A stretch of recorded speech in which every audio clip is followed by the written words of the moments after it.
Today we're going to reflect on the Sariputta Nirodha Sutta, A5.166. The Sariputta Discourse on Cessation.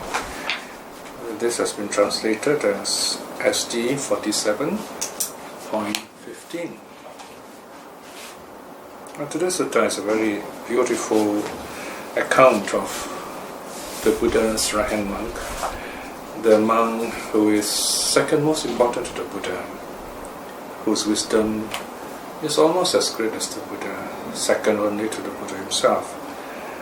Although we know Sariputta as being very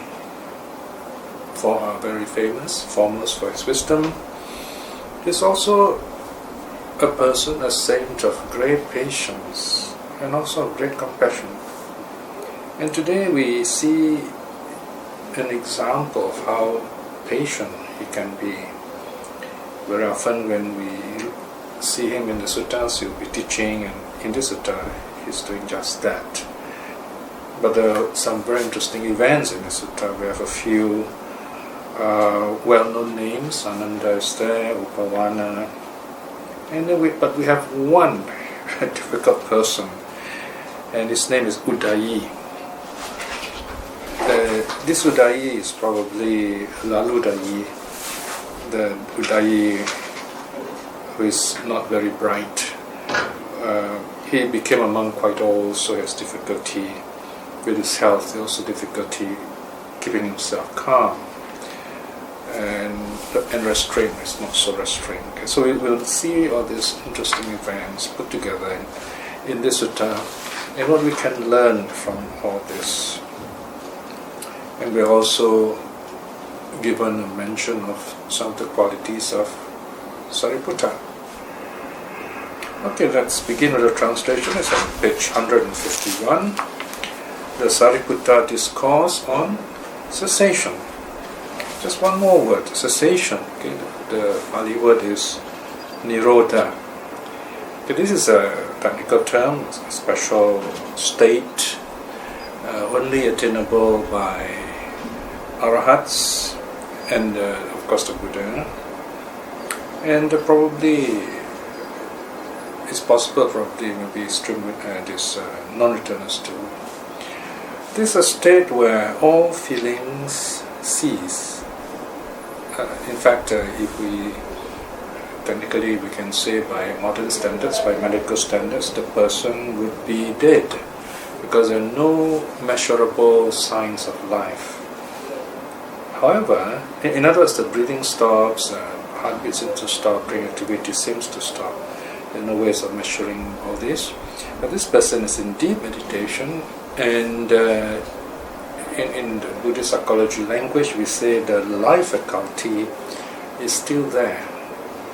So as long as the life faculty is there and the body is there, and there is some warmth there, the person is technically still alive.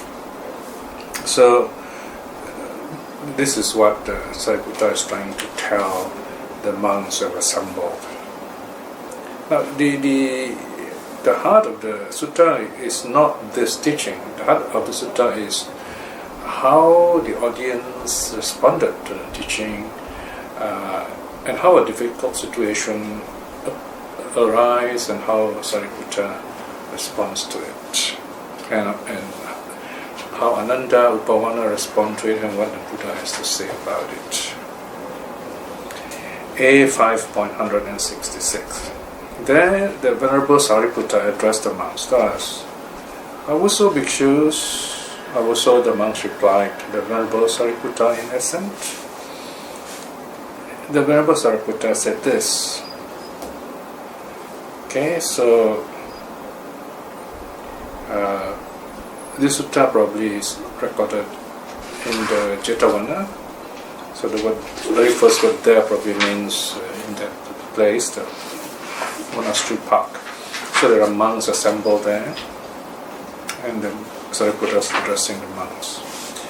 Okay, so he says, here Avuso, a monk accomplished in moral virtue, accomplished in samadhi, accomplished in wisdom, might attain the cessation of perception and feeling. This is possible. Okay, so here we have the mention of what are called the three trainings: training in moral virtue, training in samadhi, training in wisdom. This is the flow of training on the super mundane Eightfold Path. This is the path of the saints. So essentially what Sariputta is saying, if you attain this level, you'll be able to calm yourself to such a deep extent that all feelings are stilled. Of course, technically we know he's talking about arahathood. There is something else he says in section 3. He says, but if he does not win direct knowledge here and now, so here, in other words, no direct knowledge means not yet an arahat. Okay, so in this case, a non-returner, let's say. Having been reborn, having arisen in some mind-made host of devas, we have gone beyond feeding on material food. Okay, so here I think I have to just correct myself a bit here. The person who has not won direct knowledge can be any kind of saint. If we look at this sentence, this person is following the three trainings. He dies peacefully. He's a meditator. He'll be reborn among devas that are mind-made, that do not take the kind of food we take. So here is again here we see a non-technical statement. It's just a kind of a group of devas. It probably refers to the form devas, because the form devas, the rupa devas, do not take the food we take. However, there's something else here. Okay, one more line says, he would attain the cessation of perception and feeling too. This is possible. So, but once we see this line, then we can say, oh, this is probably refers to the non-returners. If that's the case, in that case, it would be the Sudhavasa, the pure abodes. And the pure abodes, as we know, is right at the top of the form realm. And then something happens again. The Sariputta is interrupted. Section 4. When this was said, the Venerable Udayi said this to the Venerable Sariputta. It is not possible, Avuso Sariputta, there is no chance that a monk, having been reborn in some mind-made host of devas who have gone beyond feeling on material food, would attain the cessation of perception and feeling too. This is impossible. So this Udayi, he does not really know what he's talking, is interrupting. Okay? So again, here we see Sariputta doesn't say anything to him, but he repeats his teaching. See, for the second time, the Venerable Sariputta addressed the monks thus, and he says exactly the same thing. Okay, here also a monk accomplished in moral virtue, accomplished in samadhi, accomplished in wisdom, might attain the cessation of perception and feeling. This is possible, but if he does not win direct knowledge here and now, does not become an arahat right now, will be reborn in some mind-made host of devas who have gone beyond feeding on material food, and he would attain the cessation of perception and feeling too. This is possible.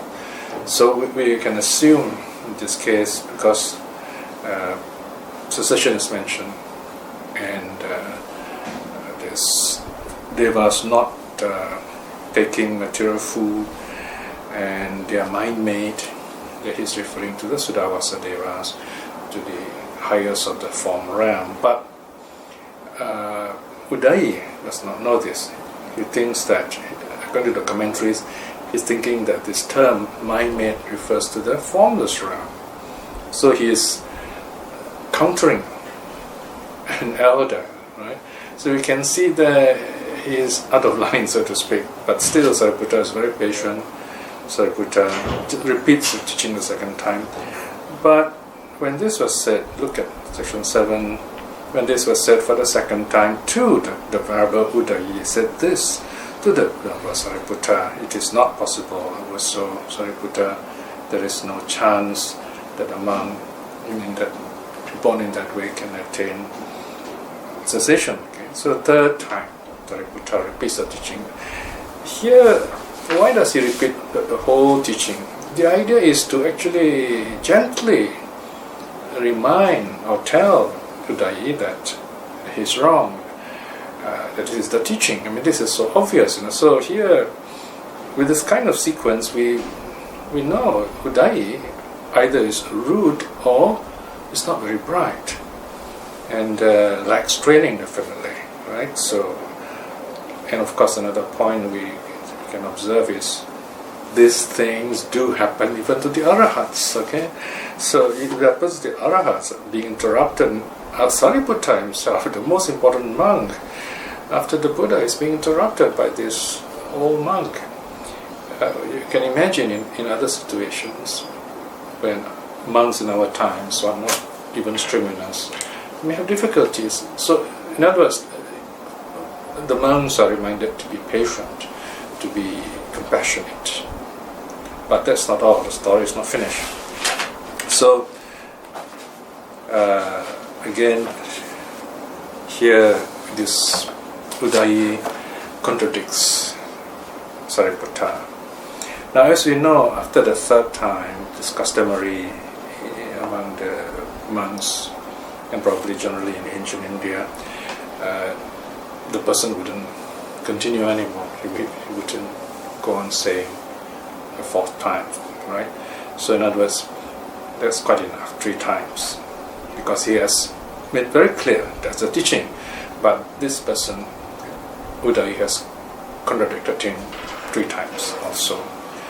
So what happens next now? Now then it occurred to the Venerable Sariputta. Now for the 3rd time, the Venerable Udayi has rejected me, and not a single monk shows agreement with me. Right, so this is another issue now. There are many monks listening to Sariputta. Okay? And so when Udayi contradicted Sariputta, a senior monk, no other monk actually intervened or said anything at all, basically. Okay? So this is what Sariputta is telling us as part of this lesson in this attempt. Then Sariputta says, what now if I were to approach the Blessed One? So this is the usual situation when something difficult arises like this. The monks would bring the matter to the Buddha. Then the Venerable Sariputta approached the Blessed One, saluted him, and then sat down at one side. Sitting thus at one side, the Venerable Sariputta addressed the monks. Right? So here we have, according to what I'm reading here, the Buddha, Sariputta does the same thing. It does the other monks the same teaching. Okay? Then, so it's the same audience, right? With Udayi and all the other monks there.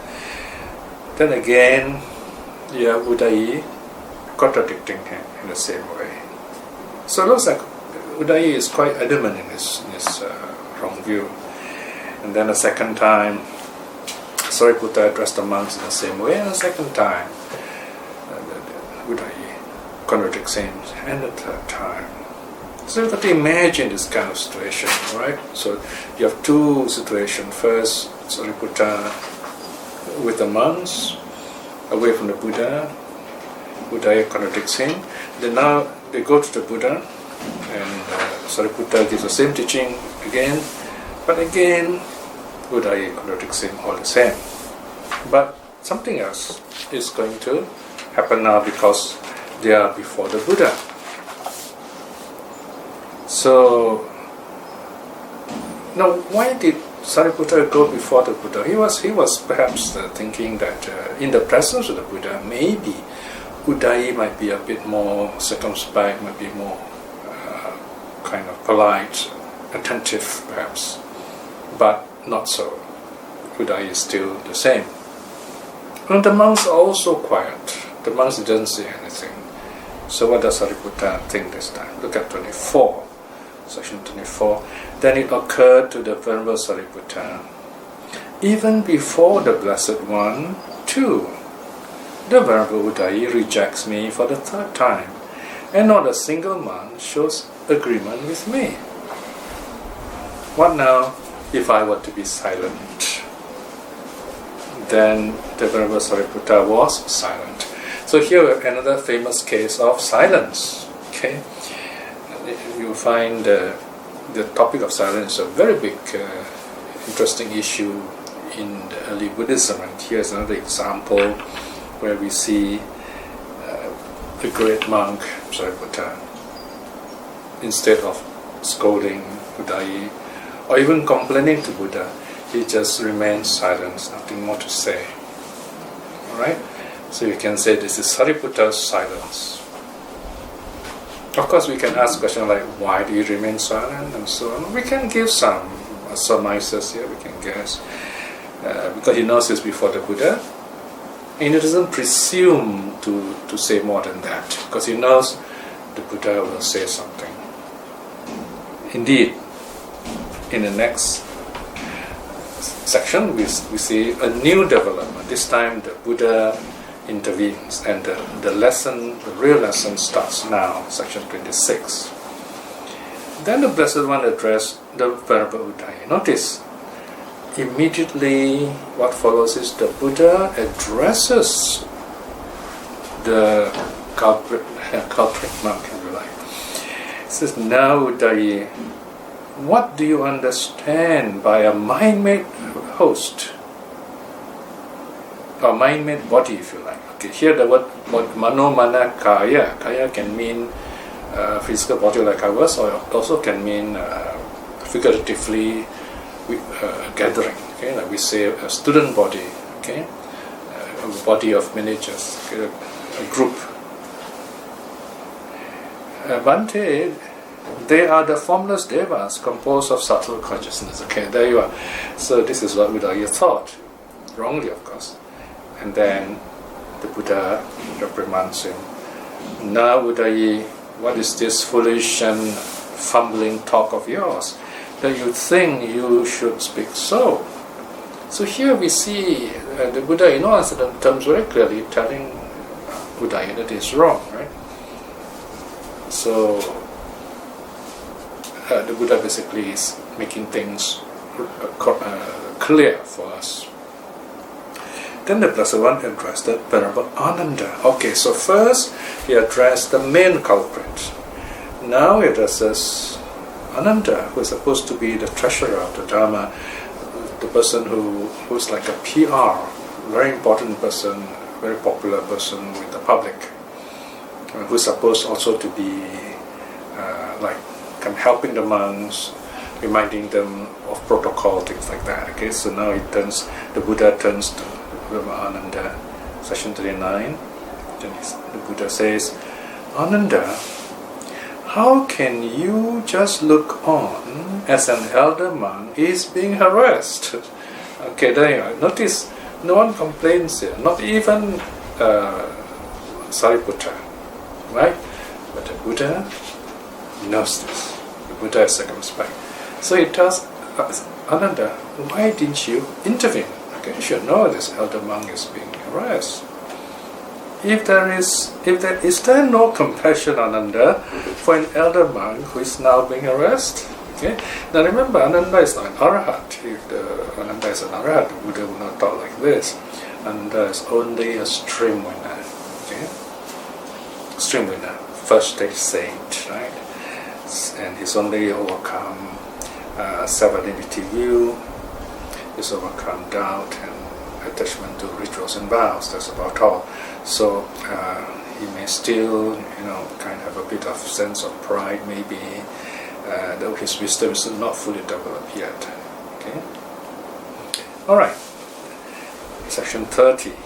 Then the Blessed One addressed the monks. Here, bhikshus. Okay, notice here. First, the Buddha corrects the main culprit, and the Buddha corrects Ananda, and then the Buddha addresses the gathering. Here bhikshus, a monk, accomplished in moral virtue, accomplished in samadhi, accomplished in wisdom, might attain the cessation of perception and feeling. This is possible.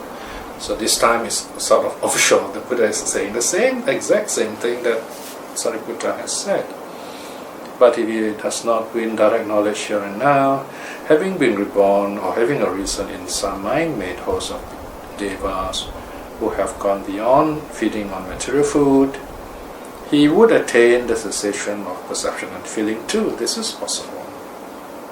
In other words, this person, it's possible that this person, he doesn't become an arhat, he will become a non-returner. The Blessed One said this. Having said this, the well-gone Sugata, should be a G there, Sugata, rose from his seat and entered his quarters, went into his cell, if you like. So now the monks by themselves again. So this time, the Venerable Ananda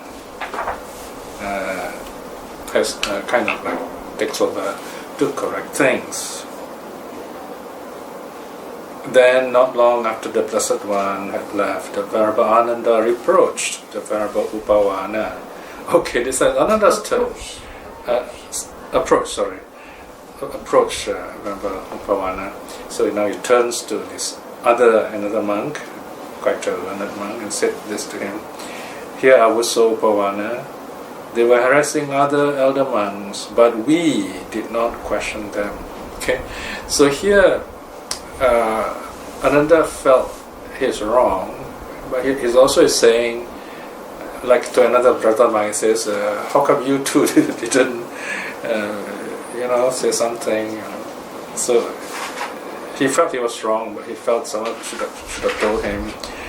Now Avuso Upawana, it would be surprising that when the Blessed it would not be surprising that when the Blessed One emerges from his evening solitary retreat, he would raise this very same matter and ask the Venerable Upawana here for a response.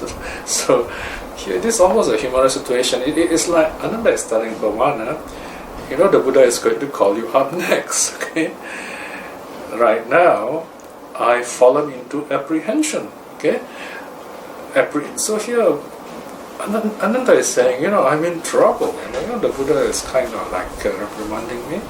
So we see a very interesting, very rare insight into how the monks, in this case, how Ananda interacts with the Buddha and the monks. Almost very, very human kind of feeling. Again, remember, Ananda is only a stream winner, so he's responding this way.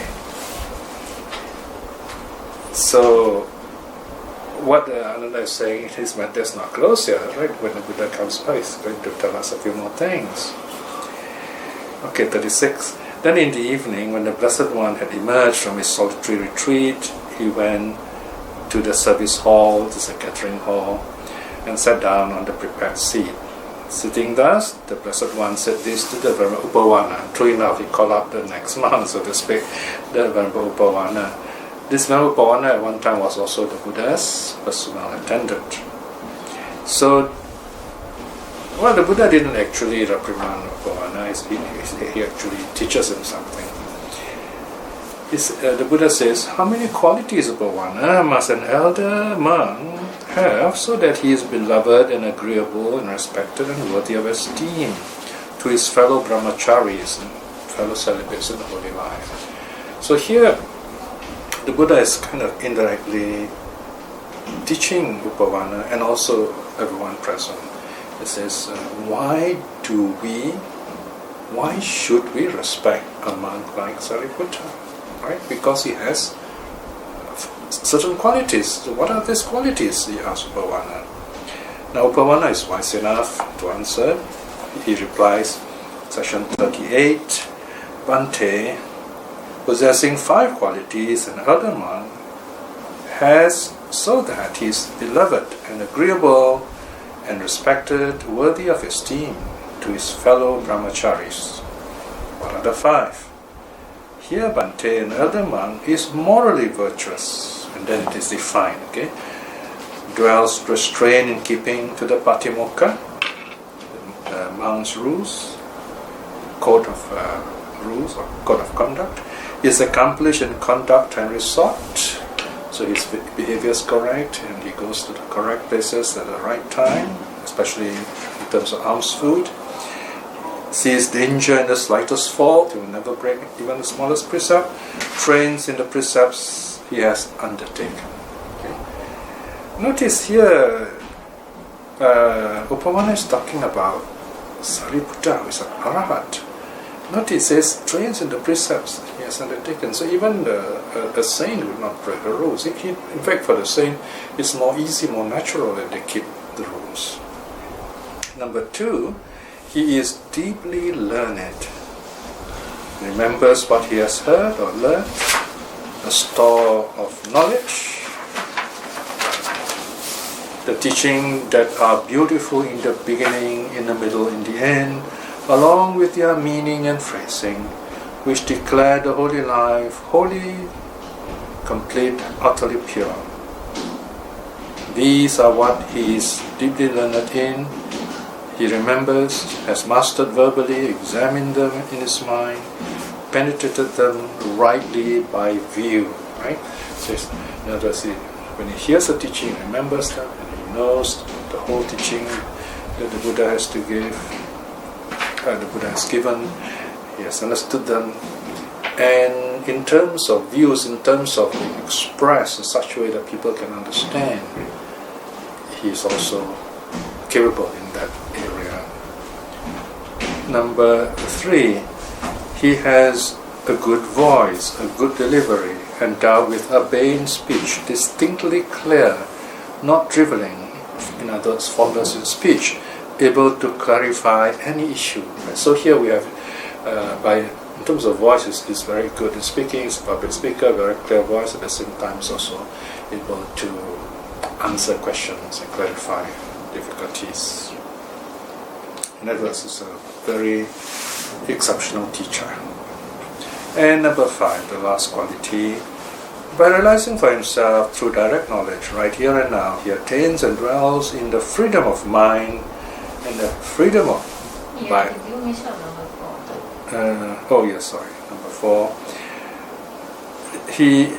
Number 4 refers to meditation. Okay, he attains at will, without trouble, without difficulty, the 4 dhyanas. They constitute higher mind and abiding that is pleasant here and now. It's a very simple, very compact definition of the 4 jhanas here, as practiced by the Arhats and the Buddha, of course.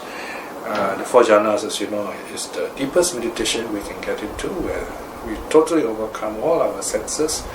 The mind is all happily by itself, very clear, very bright, very happy.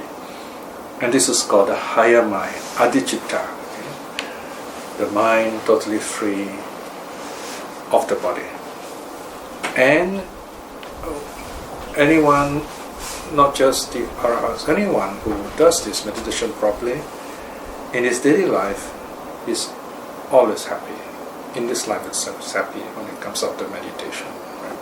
Because the effect of this meditation is so beautiful. It's like you've gone for a nice long swim, or better, a nice long holiday, and you just come back, you feel really good.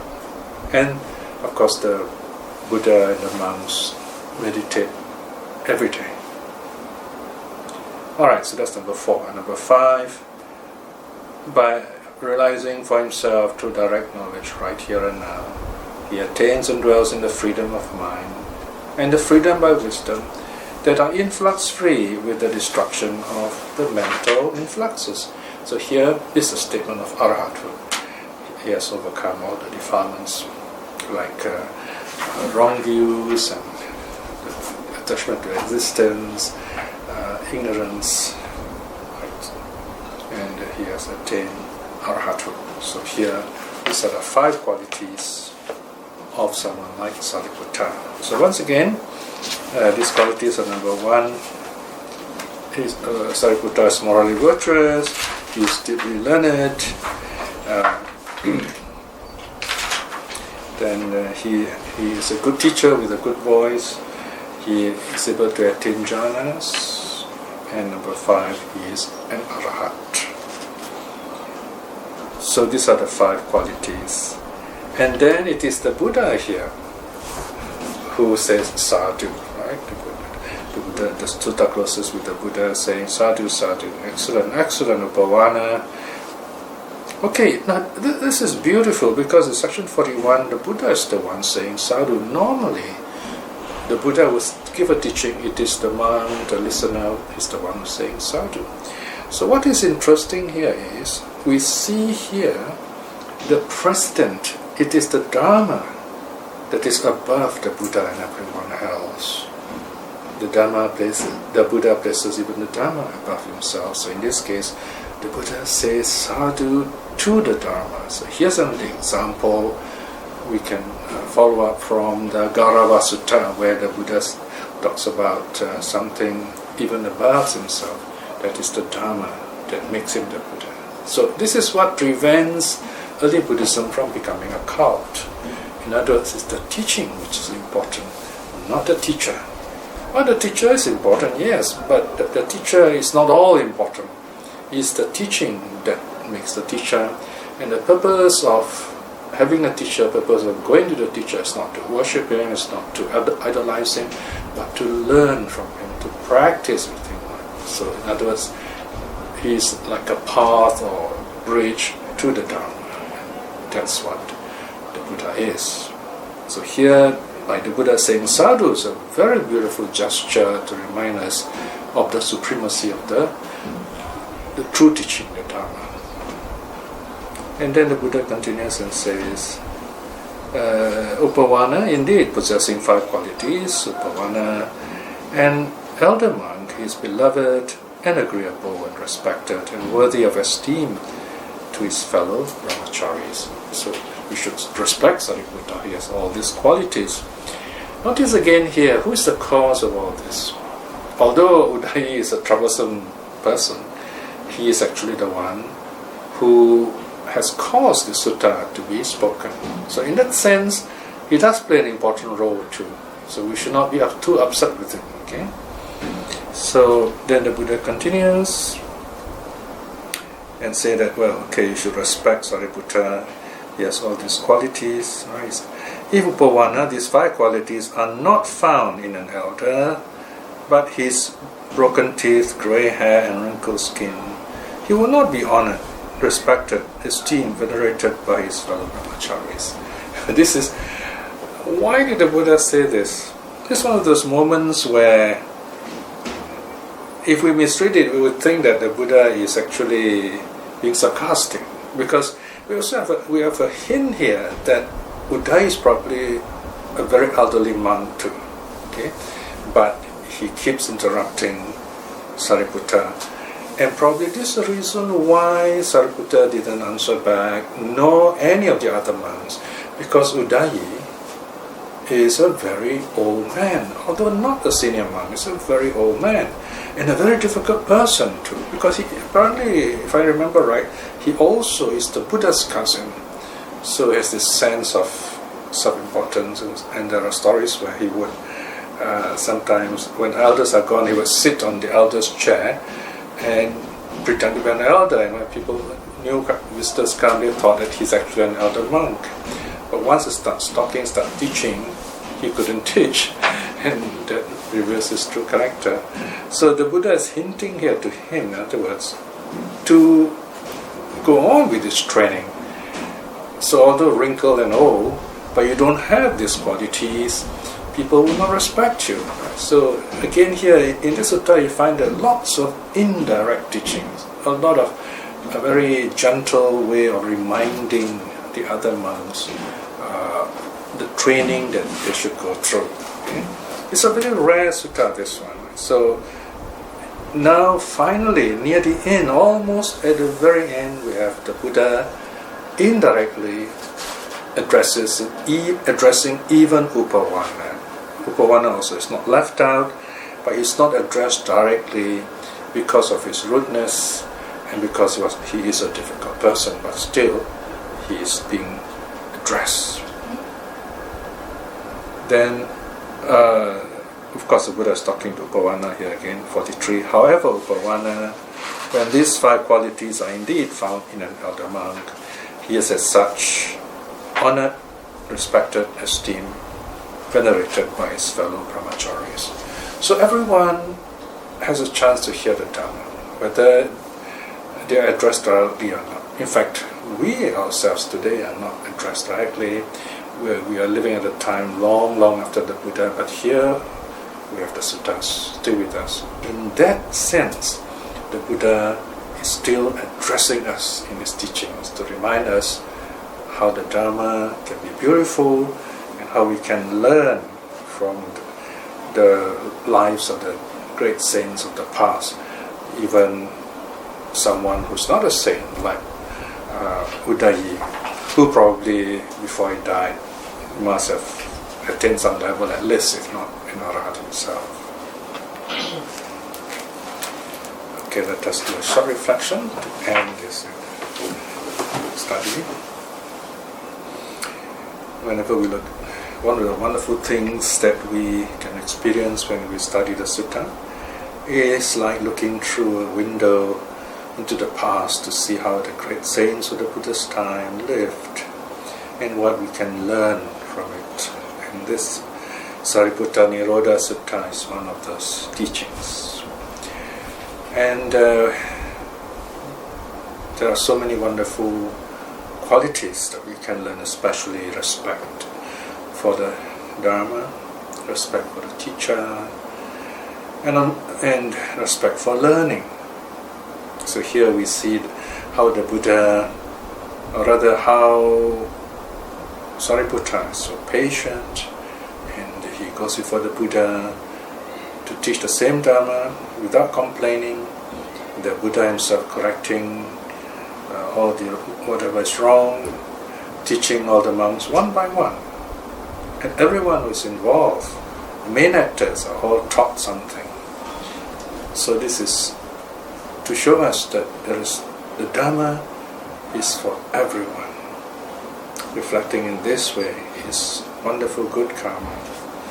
Brother Paul Satiskarma, may we be blessed with courage and wisdom to aspire to attain stream winning in this life itself, at least stream winning. And by the same token, by all the good deeds we have done, by the power of the three jewels, let us send out our loving kindness to all our loved ones, to those who have been kind and helpful to us, those who have helped us practice the Dharma, and those who have helped us to spread the good Dharma. May they too be well, may they be happy. And also all the people around here, and our friends and relatives who are not with us, may they be well and happy too. And also, by the power of the three jewels, may those who are seeking the Dharma, those who are lost, those who have difficulties with the Buddha's teaching to see the true Dharma in this life itself. May all beings be well and happy. Sadhu, sadhu, sadhu.